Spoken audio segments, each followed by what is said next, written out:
Hello everyone, welcome back to my channel. मेरा नाम कविता है। दोस्तों, आज का सेशन बहुत खास है क्योंकि आज मैंने चूज किया है मदर इंडिया मूवी को। इसकी सहायता से हम प्रैक्टिस करेंगे हमारी इंग्लिश को। और ये जो सेशन है ये खास इसलिए है क्योंकि जो स्टोरी है इसकी वो आज के परिवेश से बहुत अलग है। ये एक विलेज की स्टोरी है।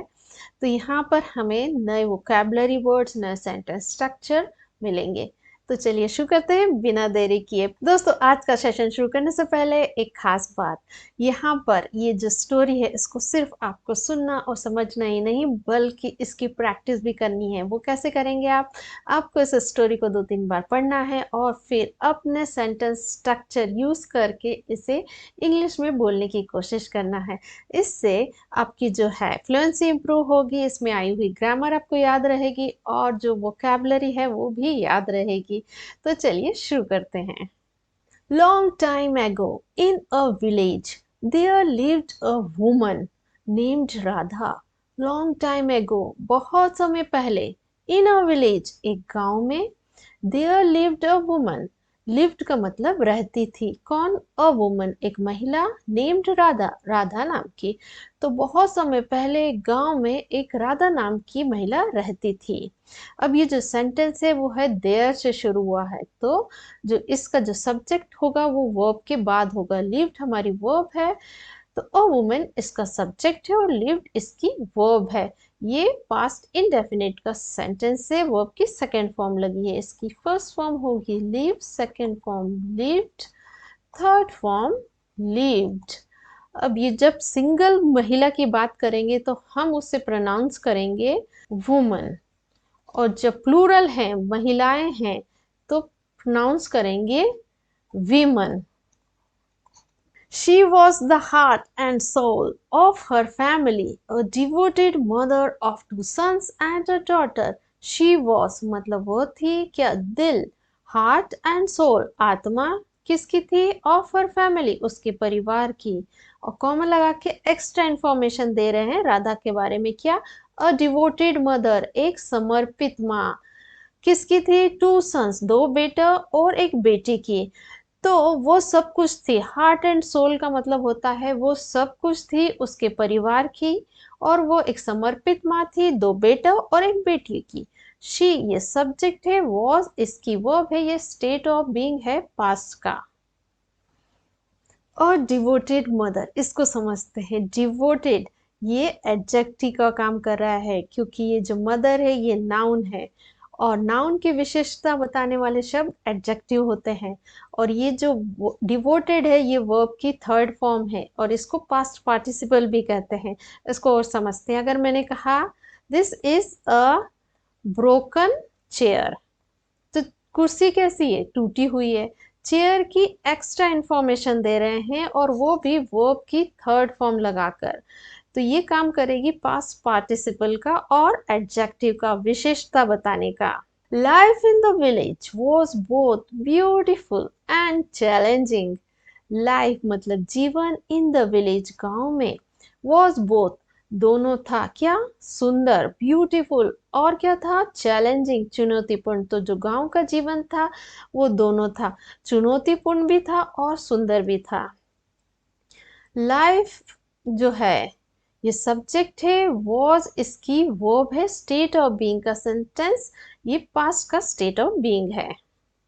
The villagers were like one big family, always ready to help each other. The villagers गांव वाले, were मतलब थे। कैसे थे? Like one big family, जैसे एक बड़ा परिवार। Always हमेशा, ready जो तैयार था, किसके लिए? To help मदद करने के लिए। किसकी? Each other एक दूसरे की। तो जो गांव था वो एक बड़ा परिवार की तरह था और वो हमेशा एक दूसरे की हेल्प करने के लिए तैयार रहता था। द विलेजर्स ये सब्जेक्ट, इसकी वो है वर्ड, पास्ट का स्टेट ऑफ बीइंग का सेंटेंस है। The land was their lifeline but it was also at the mercy of nature.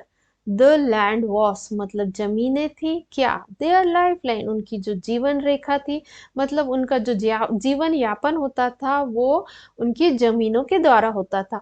परंतु इट वॉज ऑल्सो, वो भी था किस पर, निर्भर किस पे था, मर्सी ऑफ नेचर, जो प्रकृति है उसकी दया पर। तो उनकी जो जमीनें थी वो उनकी जीवन रेखा थी, मतलब उनका आय का साधन थी, परंतु वो भी किस पर निर्भर करता था, वो भी दया, प्रकृति की दया पर निर्भर करता था। कभी बारिश हो जाती थी तो ठीक रहता था, नहीं होती थी तो बड़ी मुसीबत आ जाती थी।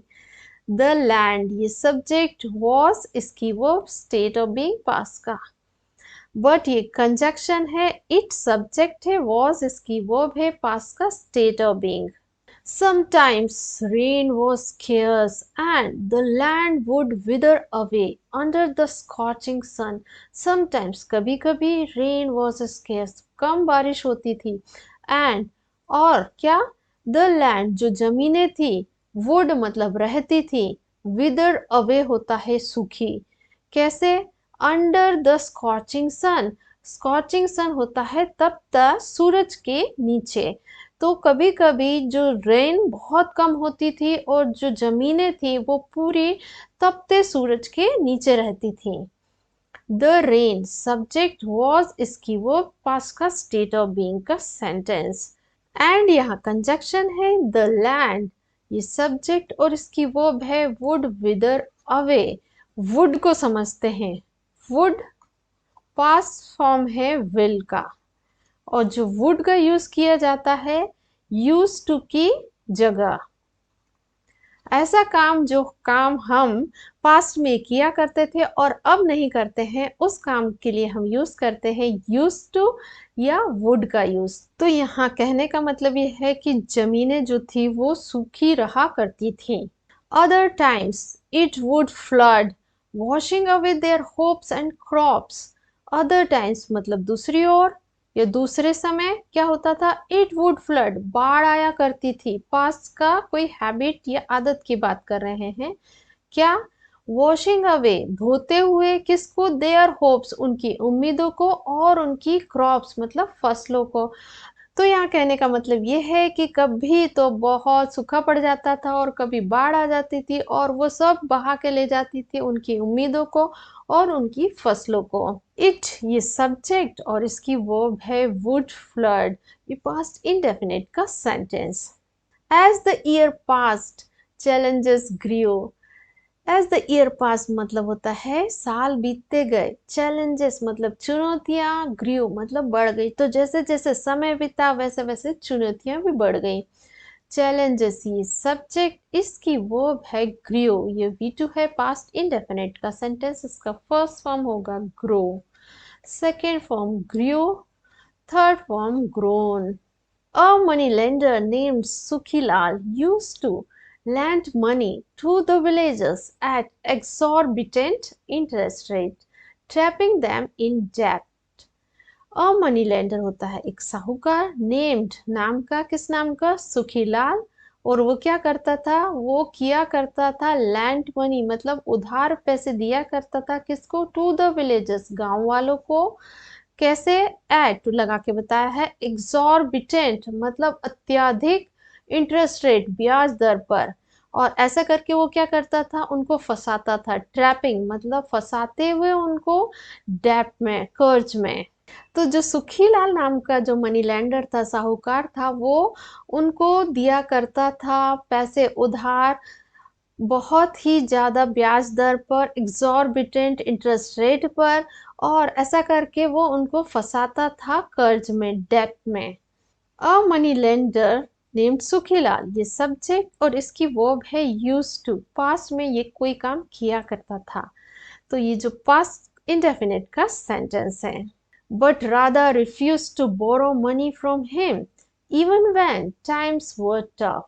बट मतलब परंतु, राधा रिफ्यूज्ड, राधा ने इनकार किया, टू बोरो, बोरो होता है उधार लेना, तो उस राधा ने इनकार कर दिया था उधार लेने से, किससे, उससे, हिम लगा के बताया है, यहाँ तक कि उनकी उसकी सिचुएशन बता रहे हैं कि जब उसका जो टाइम था वो कठिन था या बुरा था, परंतु जो राधा थी उसने इनकार कर दिया था पैसा उधार लेना मतलब बोरो मनी करना, किससे, उससे, इवन यहाँ तक कि जब टाइम्स वर टफ, जब उसका जो समय था वो कठिन था या कहेंगे बुरा था। राधा ये सब्जेक्ट, रिफ्यूज्ड इसकी वर्ब है, वी टू पास्ट इंडेफिनिट का सेंटेंस। टाइम्स यहाँ सब्जेक्ट है, वर इसकी वर्ब है, ये है स्टेट ऑफ बीइंग का सेंटेंस। रिफ्यूज्ड ये वर्ब की सेकंड फॉर्म है, इसकी फर्स्ट फॉर्म होगी refuse, second form refused, third form refused. One of the most iconic scenes in the movie showed Radha in the scorching heat ploughing the field single-handedly. One of the most iconic scene, iconic होता है प्रतिष्ठित, scenes होता है दृश्य। तो एक सबसे ज्यादा जो प्रतिष्ठित दृश्य है, मतलब जो पिक्चर है राधा का, वो क्या था इन द मूवी में, फिल्म में शोड, जिसमें दिखाया गया है क्या, राधा को कैसे दिखाया गया, इन द स्कॉचिंग हीट चिलचिलाती गर्मी में, प्लफिंग द फील्ड खेतों को जोतते हुए, सिंगल हैंडेडली मतलब अकेले ही। तो एक जो प्रतिष्ठित फेमस जो सीन है उसमें दिखाया गया है राधा को भरी दोपहरी में खेत को जोतते हुए, वो भी अकेले। One of the most iconic scene, ये पूरा हमारा सब्जेक्ट है और इसकी वर्ब है शोड। ये V2 है, पास्ट इंडेफिनिट का सेंटेंस। इसका फर्स्ट फॉर्म होगा show, second form showed, third form showed. Throughout the story, Radha faced moral dilemmas. Throughout the story मतलब पूरी कहानी में राधा फेस्ड, राधा ने सामना किया, फेस करना मतलब सामना करना, किसका, मोरल डेलिमास, मोरल होता है नैतिक, डेलिमास होता है धर्म संकट। ऐसी परिस्थिति जब हमें समझ ना आए कि हमें क्या करना चाहिए, क्या सही है और क्या गलत है, जब धर्म संकट बन जाता है कि ये भी करेंगे तो परेशानी है और वो भी करेंगे तो परेशानी है, ऐसी कंडीशन को कहते हैं डिलेमा। तो राधा ये सब्जेक्ट है, फेस्ड इसकी वर्ब है, V2 है, पास्ट इंडेफिनिट का सेंटेंस। इसकी फर्स्ट फॉर्म होगी face, second form faced, third form faced. She had to choose between her family's well-being and her principles. She had to choose मतलब उसे चुनाव करना पड़ा था। had to ये कंपल्शन बताता है पास्ट का, कि जब पास्ट में हमें कोई काम मजबूरी में करना पड़ा था, क्या करना पड़ा था, उसे चूज करना पड़ा था, चुनाव करना पड़ा था, बिटवीन के बीच लगा के बताया है। हर फैमिली वेल बींग, उसके परिवार की वेल बींग होता है भलाई, और जो उसके प्रिंसिपल्स हैं मतलब उसके जो आदर्श हैं उसके बीच में उसको चुनाव करना पड़ा था। शी सब्जेक्ट, हैड टू इसकी वर्ब है और ये है पास्ट इंडेफिनिट का sentence. Her love for her sons was boundless, but she couldn't condone their wrongdoing. Her love मतलब उसका प्यार, फॉर हर सन उसके बेटों के लिए, वॉस मतलब था, बाउंडलेस होता है असीम, जिसकी कोई बाउंड्री ना हो, बट परंतु शी कुडंट वो नहीं कर सकी, पास की एबिलिटी बता रहे हैं कि वो नहीं कर सकी, क्या, माफ, कंडोन का मतलब होता है माफ, किसको, देयर रॉन्ग डूइंग उनके जो गलत काम है, बेटों के जो गलत काम है उसको वो माफ नहीं कर सकी। हर लव ये सब्जेक्ट और इसकी जो वर्ब है वो है वॉज, ये पास का स्टेट ऑफ बीइंग का सेंटेंस, बट ये कंजक्शन है, दोनों सेंटेंसेस को मिला रहा है। शी सब्जेक्ट है और कुडंट कंडोन ये इसकी वर्ब है। कुडंट पास की एबिलिटी बताता है कि आप क्या काम पास्ट में कर सकते थे। Mother India wasn't just a story, it was a reflection of Indian culture. Mother India ये जो मूवी है, wasn't just मतलब नहीं थी सिर्फ और स्टोरी एक कहानी, कॉमा लगा के आगे बताए, इट वॉज वो थी क्या, एक रिफ्लेक्शन होता है प्रतिबिंब, ऑफ इंडियन कल्चर जो भारतीय संस्कृति का प्रतिबिंब थी। तो जो मदर इंडिया जो स्टोरी थी वो सिर्फ एक स्टोरी नहीं थी, जो इंडियन कल्चर है, संस्कृति है, उसका प्रतिबिंब थी, रिफ्लेक्शन थी। मदर इंडिया ये सब्जेक्ट, वॉज वॉजंट इसकी वर्ब है, ये कॉन्ट्रैक्शन है वॉज नॉट का, और जो ये इट है ये सब्जेक्ट है, वॉज इसकी वर्ब है। ये जो दोनों सेंटेंस हैं ये पास्ट पास्ट के स्टेट ऑफ बीइंग के सेंटेंस हैं। In the end, Radha's sacrifices left a lasting impact on her family and the village. In the end, अंत में राधास मतलब राधा का sacrifices मतलब होता है बलिदान, left a lasting impact, impact होता है प्रभाव, lasting होता है स्थायी। तो जो राधा का जो बलिदान था उसने छोड़ा था एक स्थायी प्रभाव, इम्पैक्ट किस पर? ऑन हर फैमिली, उसके परिवार पर और गांव पर। तो राधा सेक्रीफाइस ये सब्जेक्ट है, लेफ्ट इसकी वर्ब है, ये V2 है, पास्ट इंडेफिनिट का सेंटेंस। इसकी फर्स्ट फॉर्म होगा leave, second form left, third form left. Mother India became a symbol of hope and resilience, reminding everyone that no matter how tough life gets, the love and determination of a mother can conquer all. Mother India became मतलब जो mother India movie है वो बनी, क्या बनी? एक symbol मतलब प्रतीक किसका? होप, आशा का, एंड रेजिलियंस होता है लचीलापन। तो इसको एक एग्जांपल से समझते हैं। मान लीजिए एक बच्चा है, वो चलना सीख रहा है और वो चलते चलते गिर जाता है और वो वापस उठता है और उसी एनर्जी के साथ वापस दौड़ने लगता है। उसको चिंता नहीं रहती कि वापस गिरेगा और वापस चोट लगेगी। तो जो गिर कर वापस खड़े होने की जो काबिलियत होती है उसको रेजिलियंस कहते हैं। रिमाइंडिंग याद दिलाते हुए एवरीवन सभी को दैट की no matter how tough life gets, no matter होता है कोई बात नहीं कि कितनी भी जिंदगी कठिन हो जाती है, द लव जो प्यार है और डिटर्मिनेशन दृढ़ निश्चय है किसका? ऑफ अ मदर एक माँ का, वो क्या कर सकता है? कैन कॉन्कर ऑल सभी को जीत सकता है। तो ये जो मदर इंडिया मूवी है वो बनी है प्रतीक, सिंबल किसका? होप एंड रेजिलियंस का। और इसने याद दिलाया है कि कोई बात नहीं कि जिंदगी कितनी भी कठिन हो जाए, लव और जो डिटर्मिनेशन है, दृढ़ निश्चय है एक मदर का, माँ का, वो हर किसी को जीत सकता है। अब इसका सेंटेंस स्ट्रक्चर देख लेते हैं। मदर इंडिया ये सब्जेक्ट है, बिकेम इसकी वर्ब है, V2 है, पास्ट इंडेफिनिट का सेंटेंस। इसकी फर्स्ट फॉर्म होगी become, second form became, third form become. Life ये सब्जेक्ट, गेट्स इसकी वर्ब, प्रेजेंट इंडेफिनिट का सेंटेंस, V1 लगा हुआ है। अ मदर ये सब्जेक्ट है और इसकी वर्ब है कैन कॉन्क्वर, ये है modal verb, can modal verb है और ये है प्रेजेंट टेंस का सेंटेंस।